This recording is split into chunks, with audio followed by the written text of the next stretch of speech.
Bonjour à tous, on se retrouve cette semaine pour l'actu gaming. On commence avec Pokémon Soleil et Lune qui a présenté une nouvelle vidéo du jeu ce lundi. On y aperçoit des Pokémon déjà existants sous une nouvelle forme appelée Alola. On y retrouve par exemple Goupix, Fenard, Sablette ou Sablero en type glace, ou encore Noix de Coco qui acquiert le type dragon et qui n'a plus vraiment la même forme qu'avant. On continue dans notre lancée avec cette fois-ci Pokémon Go qui tourne de l'œil. La récente mise à jour ne plaît pas aux joueurs, notamment à cause du système de radar sous forme de pas qui a été complètement supprimé.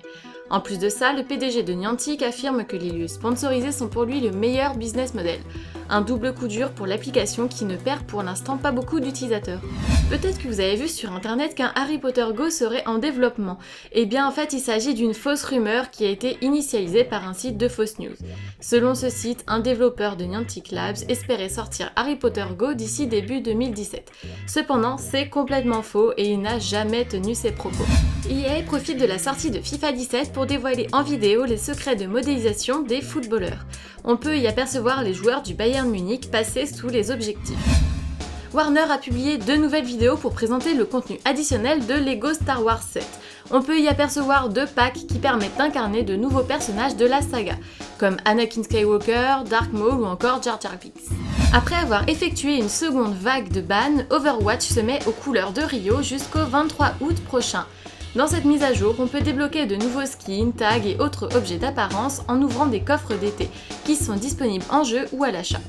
En plus de ça, un mode de jeu temporaire permet de jouer au foot en 3 contre 3 avec Lucio sur une nouvelle map. Blizzard a dévoilé une vidéo de la 6ème extension de World of Warcraft Légion. Pour rappel, il sera possible d'atteindre le niveau 110 et surtout de tester la nouvelle classe chasseur de démons. Outlast 2 qui devait sortir d'ici la fin d'année voit sa date de sortie repoussée au premier trimestre 2017. Les développeurs du jeu d'horreur expliquent qu'ils souhaitent prendre du temps supplémentaire pour peaufiner au mieux le titre. Désormais, GTA V propose un éditeur de courses. Celui-ci permet aux joueurs de créer leurs propres courses personnalisées avec divers loopings, pistes surélevées et d'autres obstacles périlleux. En tout, il y a près de 250 éléments disponibles pour personnaliser sa course. No Man's Sky connaît déjà quelques soucis avant sa sortie.